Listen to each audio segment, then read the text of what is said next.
We had the skills challenge. We had the 3-point contest. We had Steph versus Sabrina, a male versus female, NBA versus WNBA top 3-point shooter contest, and then we had a dunk contest as well too.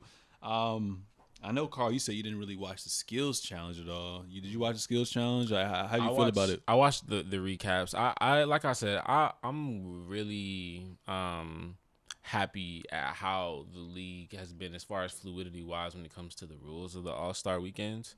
Just seeing how like the format has changed year over year. So the first thing that was cool just was seeing how they broke down the competition, how having like obviously the Pacers top players there, and then how they had the first round picks, or not the first round picks, but the first overall picks, yeah.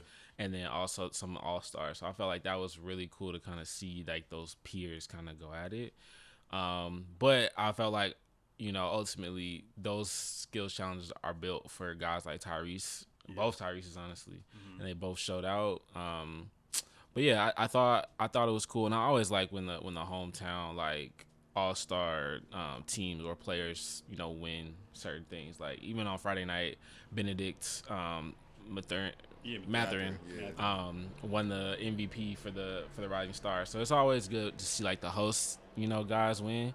But yeah, I like the format overall more than anything. Yeah, format was cool. Like you said, I definitely feel like it's built for guard-based players as well, but also it's built for competence. I just feel like, for example, the number one picks, like they did not pay attention to the rules at all. Like the referees was telling them, redirecting them where to go, and they had to go through the weave through the basketball little silhouette cones or whatever.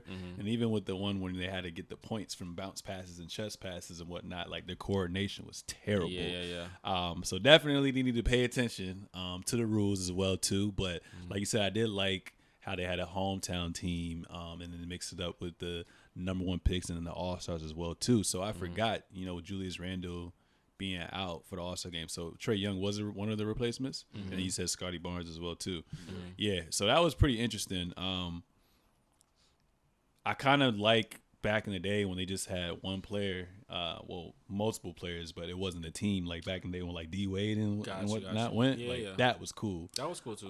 So I want them to go back to that format, but I'm not really opposed to them trying to bring in a new crowd and just having a different type of challenge every year as well too. My favorite was probably the half court shot as well too. Yeah, that was cool, and it was cool to see. I kind of knew like Team Pacers just had all the momentum. Like I was like, this is kind of a Cinderella type of story as well too. So once the first round pick basically essentially took too much time to make that half court shot, I was like, what, you got a minute and like 20 seconds to win that joint? And of course, out of all players on the Pacers to win the game, it was Tyrese Halliburton. So props to him as well too. So that was a pretty good challenge as well.